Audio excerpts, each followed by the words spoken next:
Hi, everybody. Welcome back to the MetaStellar YouTube channel. My name is Maria KOROLOV, and I am the editor here at MetaStellar. I'm here to talk about the #1 best-selling free speculative fiction book on Amazon today, and it's got a mysterious artifact and virtual reality. Very cool. But before we get to that, we have 9 other books to get through on today's top 10 list. You see, every single Friday, the team here at MetaStellar reads the first few chapters of every sci-fi and fantasy book on Amazon's top 10 free ebook list. MetaStellar editors Alex Korloff, Terrence Smith, and Carla Nordlund, and community member ROMEL MADRAY helped out today, and Terrence and ROMEL are with me here today. Hi, Terrence. Hi, ROMEL. Thanks for joining me. Hi. Hi. And so today's top 10 list features witches, werewolves, vampires, and genetically engineered super soldiers. The link to the article is in the description box below. For those who are new to our publication, MetaStellar is an online magazine of speculative fiction. All the content is always free to our readers. We publish original short fiction, reprints, excerpts, essays, and lots of book reviews like these.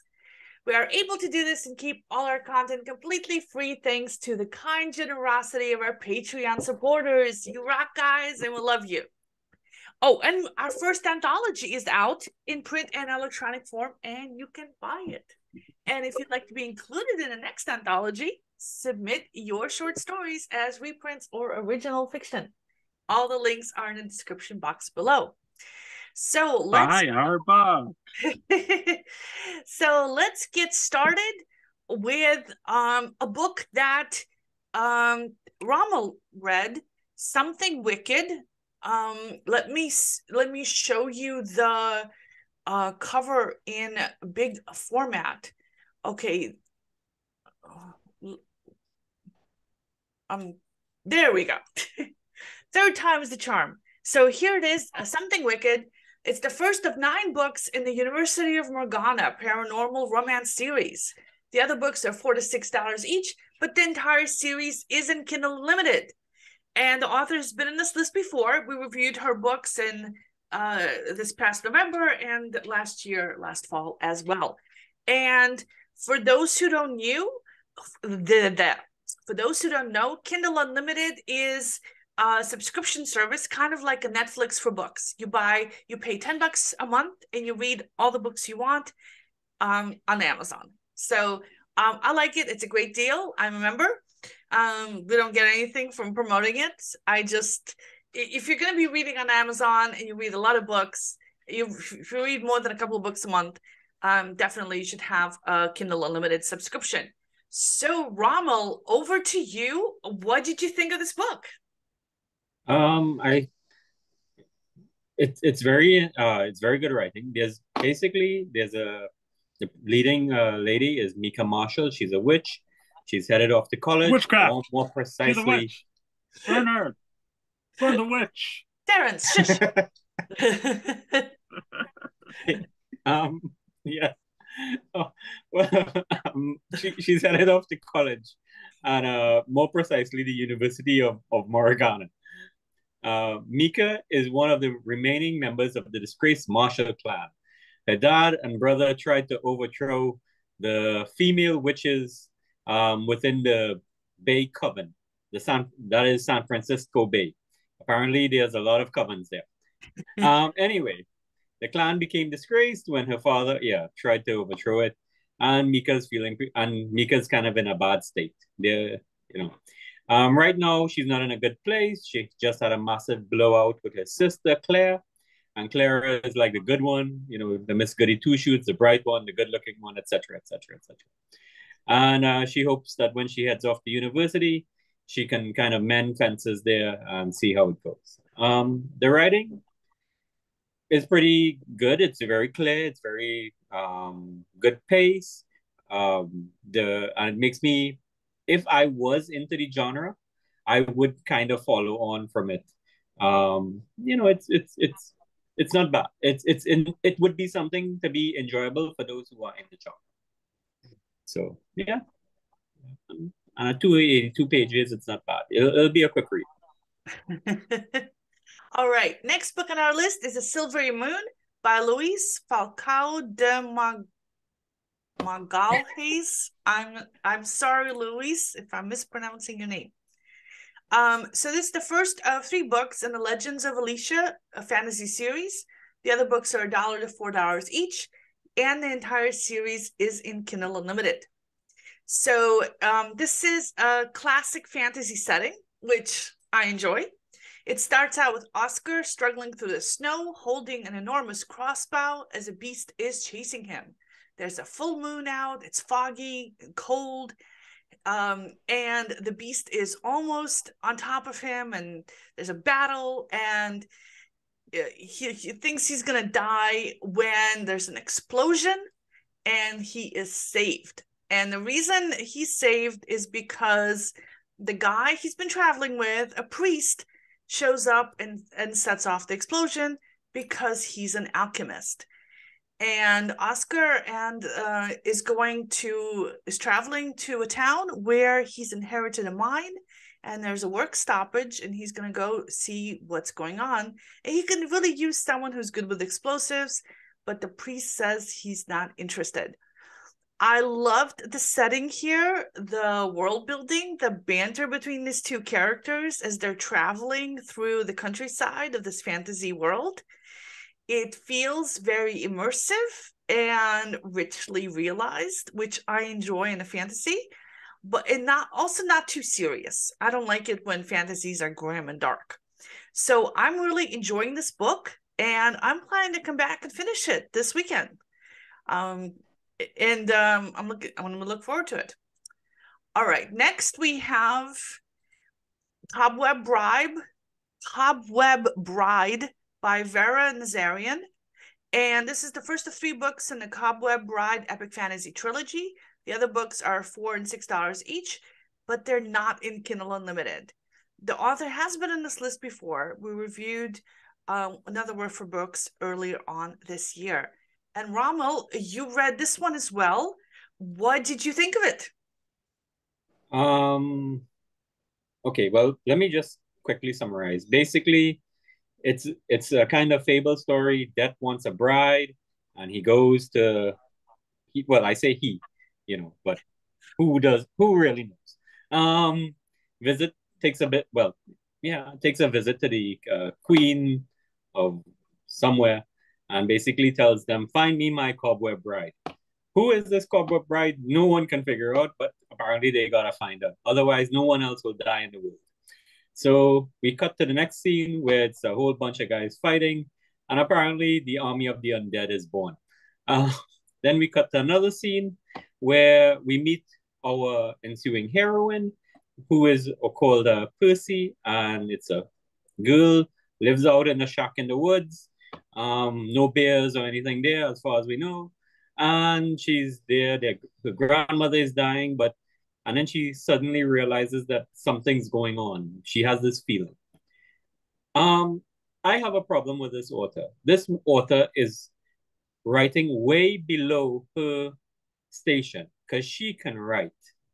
The first couple pages, this book felt like an awesome, not an awesome, I forgot his name now. The guy who wrote one of those classic 1920 guys who wrote short stories. I think it was forgot his name. It just went blank. I just had a mind blow.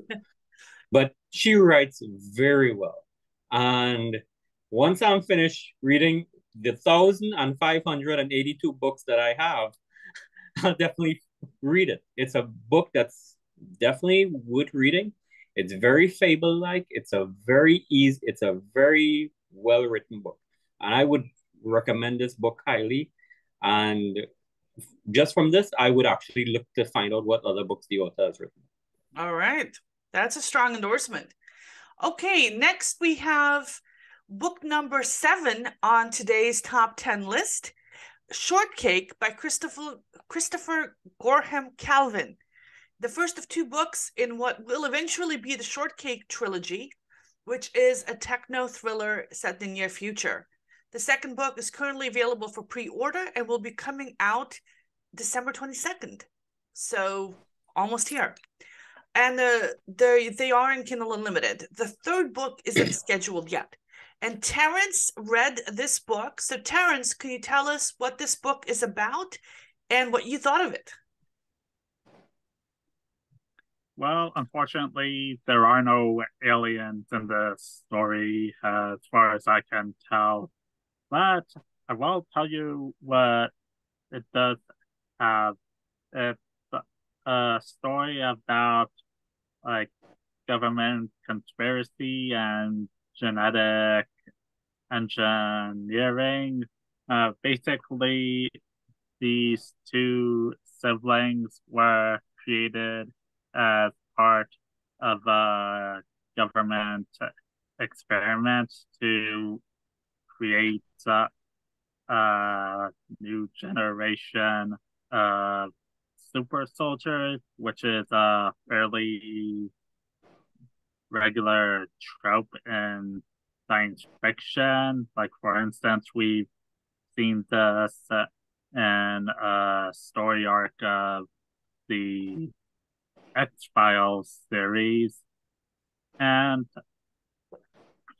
one thing that I enjoyed about what I read so far in this story is how the two siblings, who they're quote-unquote parents, the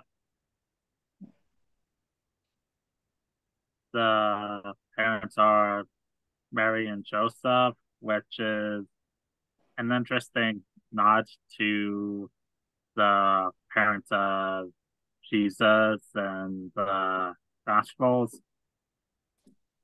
I liked seeing how the two children, Amanda and Evan, grew up and how they were treated by their surrogate parent, and like how this contributes to how their personalities develop. Like, for instance, Joseph treats the girl Amanda like she's his own daughter because she has his eyes and part of his genetic material. Amanda's basically like the very free-flowing, loving little girl, and Evan has felt jealous because he hasn't received as much affection, and so basically he made himself emotionally walled off and cold, which the funders of this genetic experiment see as important qualities in a super soldier. And given that Amanda has some weaknesses, she's seen as a total failure in the experiment. And the funders of this project, they just see Amanda and Evan as experiments. They don't see them as human beings deserving of any rights. And Mary and Joseph do see them that way. So it's an interesting look into the idea of what makes human being human, essentially. And as for whether or not I would keep reading this, well, like I keep saying, I have 1,000 other books to read, but this is something I'd like to read. So, yes. All right. Okay, switching on to the next book on the list, number 6, First Strike by Angela Haas. This is the first of what will be the Keepers of the Universe space opera science fiction series. And normally this book goes for $17. So great deal to pick it up today, but the rest of the series isn't out yet, so keep that in mind. So Alex read this book, and he says that this is an alien abduction story that starts out in present-day New York City. And it's a I'm not saying it's aliens, but it's aliens. Finally, you're getting your aliens, Terrence. So if you like stories about humans dealing with aliens, And with advanced technology far beyond what we have on Earth, you might enjoy this book. And the story focuses on Dr. Stella Jane Walsh, a trauma surgeon at New York's Mercy General Hospital. She's having a bad day. She's never lost a patient in her 5 years as a surgeon until today. A 5-year-old boy who was in an accident dies on the table, and she goes home to recover from the shock of it. And that night, a weird short man in an ugly orange tie knocks on her door and says he's a detective, wants to talk to her about the accident. And she's a little creeped out because it's 1 o'clock in the morning, so she doesn't let him in. But that doesn't stop him. And suddenly he and another big guy are in her bedroom, inject her with a sedative, and teleport her to their spaceship. And Alex says he doesn't want to ruin what happens next, but suffice to say, she's no longer on Earth, and she starts on this alien space adventure. Alex says this is a fun take on an alien abduction story, and he plans to keep reading. And me, I like this cover, so I'm going to check this out as well. It looks like we're going to have kind of a fun space romp, and with a kick-ass female heroine, which I very much enjoy. Next, we have a book read by Carla Nordlund, Fey Wolf by Aimee Easterling, the third of 3 books in a Samhain Shifters urban fantasy series. The first 2 books are $5 each, and the series is not on Kindle Unlimited, so you'd have to pay for the first 2 books. The author has been on our list before. And Carla says that the book is about Sky, a changeling, a werewolf who's been raised by a Fey adopted mother, Aimee, in the Unsteely Court, which is the evil half of fairy. And Sky is on a visit to the human world. She's getting some books at the library when she runs into a stranger, another werewolf, and she hides herself with Fey magic to try to keep him from recognizing that she's a werewolf, but her magic slips and she has to run away from him. And because she's about to lose her ride back to Fairy. It seems that the borders are closing and Sky has the choice to make. She can either go back to Fairy or stay on Earth. And even though she feels a bit of attraction to the strange werewolf, she loves her mother more. And so she goes back to Fairy. And then 6 months later, she's at the mercy of the cruel queen of the Unsteely Court, who's using Sky energy to spy on her son, who stayed on Earth in the human world. And using Sky's energy, she sees the queen sees her son fighting that same strange werewolf that Sky met earlier. And the queen notices that she recognizes him, and she threatens to torture her mother if Sky doesn't behave. Carla says that the opening of the book grabbed her and hasn't let go. She says, and I quote, "I'm typing this review as fast as I can so I can get back to reading." So she likes the introduction of the sexy, mysterious werewolf and the big stakes of the divided identity and the personal danger that Sky and her mother face from the Fairy Queen.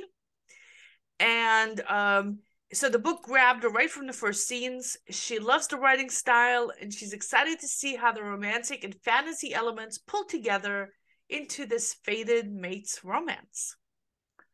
All right, next is a book that I read, Midnight Wolf by Samantha Britt, the first of 3 books in the Alpha Games paranormal romance series. The other books are $5 each, but the entire series is in Kindle Unlimited. So I'm not a fan of romance. I prefer murder. But I'm really not a fan of the alpha wolf trope. And the series that this is in is the Alpha Games series. And so there's alphas in there. And in fact, the protagonist Blair is the alpha's daughter, and she's supposed to become the next alpha, the first woman to become the wolf pack's alpha. She's a werewolf. And so I'm kind of annoyed by this. There's no such thing as alpha wolves, and the whole idea of being chosen as special and having a destiny and stuff really annoys me, because I really believe we are who we make ourselves to be. So this is like a personal pet peeve. But I mean, it's like, I shouldn't be complaining about this, because the tropes that I do like are equally stupid and make no sense either. So who am I to talk?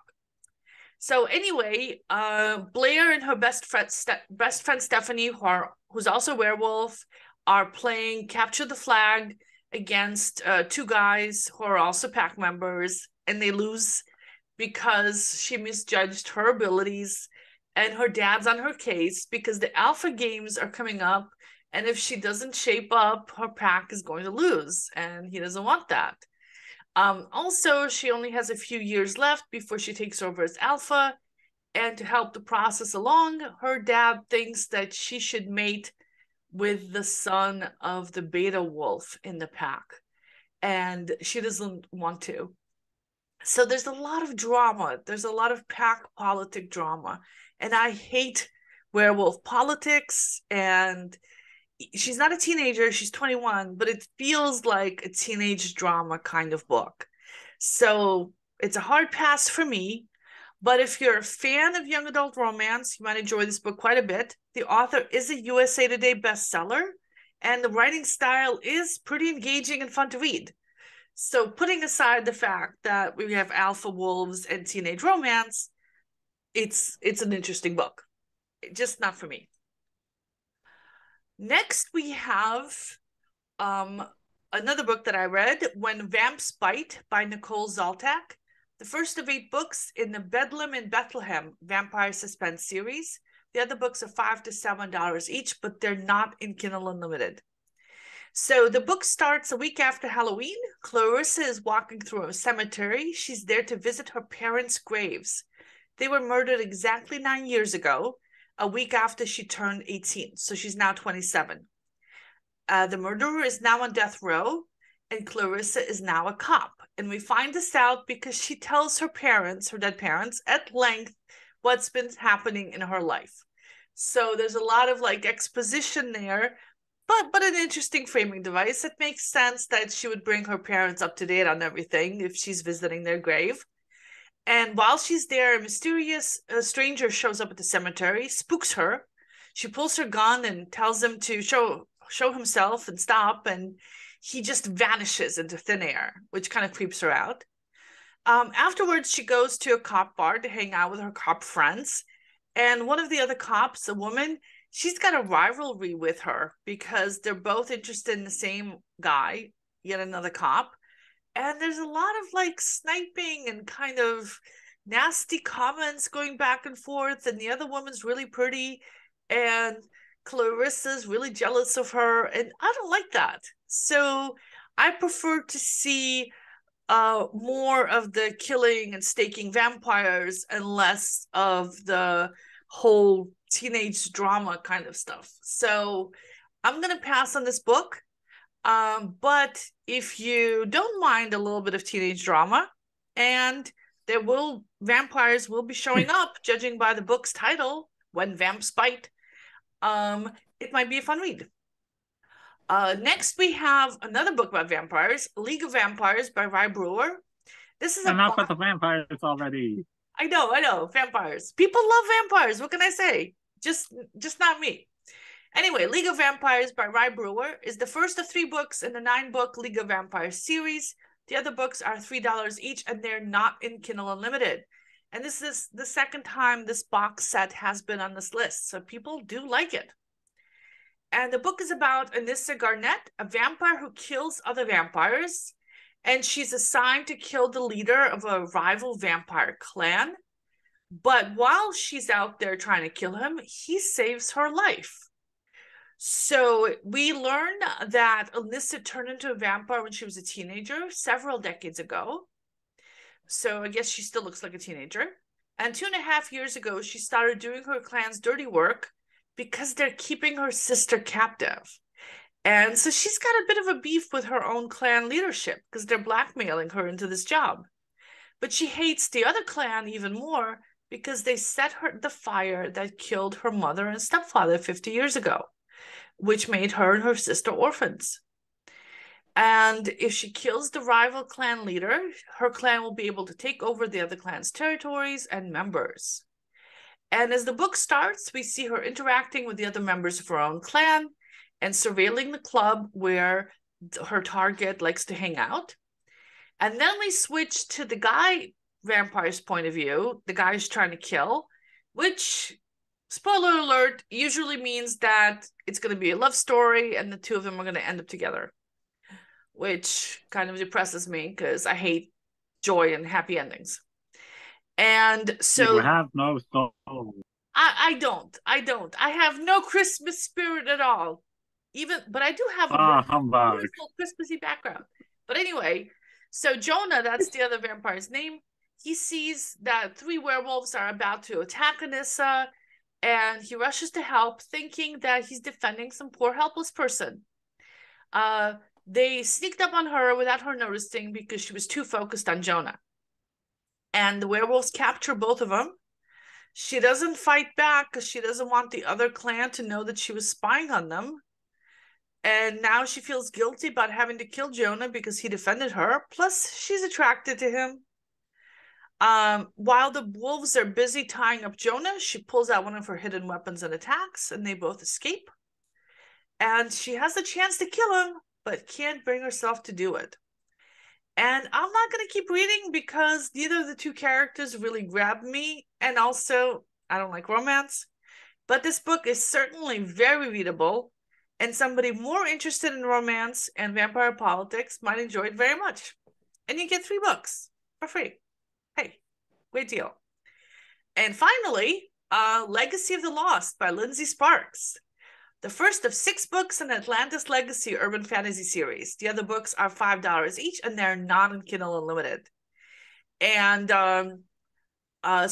this book has been on this list before, and other books by the same author have also been on this list. So this book starts out with plenty of action, but it turns out that the action is happening in a virtual reality setting, which is kind of annoying. I hate that kind of switch.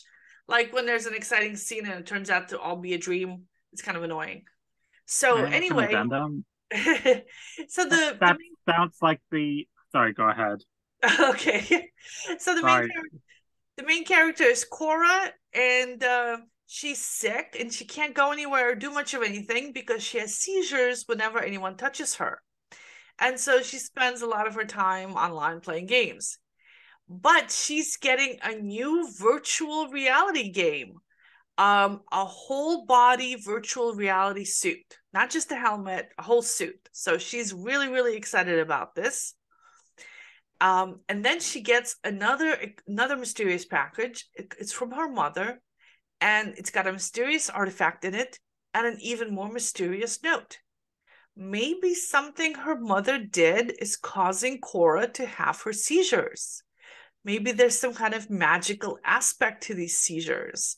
And what does the virtual reality thing have to do with it? So I was very curious. The book does have a slightly more serious tone than what I'm in the mood for right now, but the reality thing is piquing my interest, and I might be back to finish this book this weekend. So there you go. Those were our 10 books, free for your pleasure for this weekend.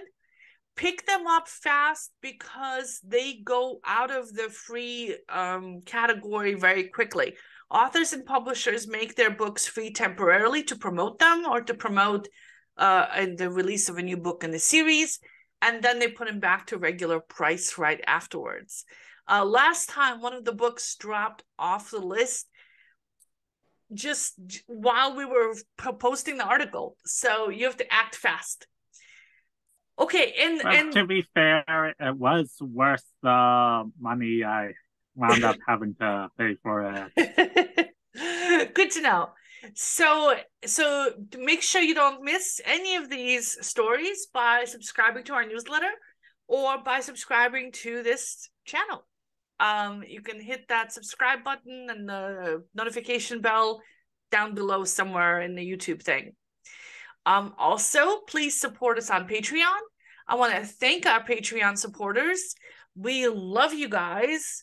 And Terrence, I see you're on this list. We love you too. Thank you very much, everybody.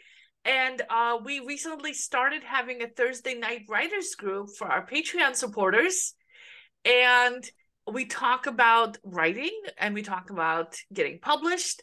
And it's hosted by several of us editors. So Alex, our news editor, usually comes. Terrence, who's our assistant fiction editor, is usually there. And we also have some community members dropping by. So, and I'm always there. So please come if you want to be part of the MetaStellar community. Prove you're human, not an AI. Come join us, and we'll help you get your writing career up and running. So thank you everybody for listening and watching. Thank you, ROMEL and Terrence, for joining me today. Okay. One thing can I add that I remember the author who she reminded me of one of the authors. It was Oscar Wilde from his collection of short stories. Oh, I love Oscar Wilde. Great. So that something to check out then. Yeah. All right. I will see you guys next week. Well, I'll see you Sunday for the editorial board meeting, and then on Thursday for the writers group meeting. But then I'll see you again on Friday when we do this again. Because we do the free Fridays every single Friday. We haven't missed one since we started. We've got a little bit of an obsessive compulsive thing going on. Yeah, we do. Yeah. Great. All right. Bye, everybody. Happy holidays in case I don't see you before the holidays. Thanks for coming. Bye-bye. Thank you.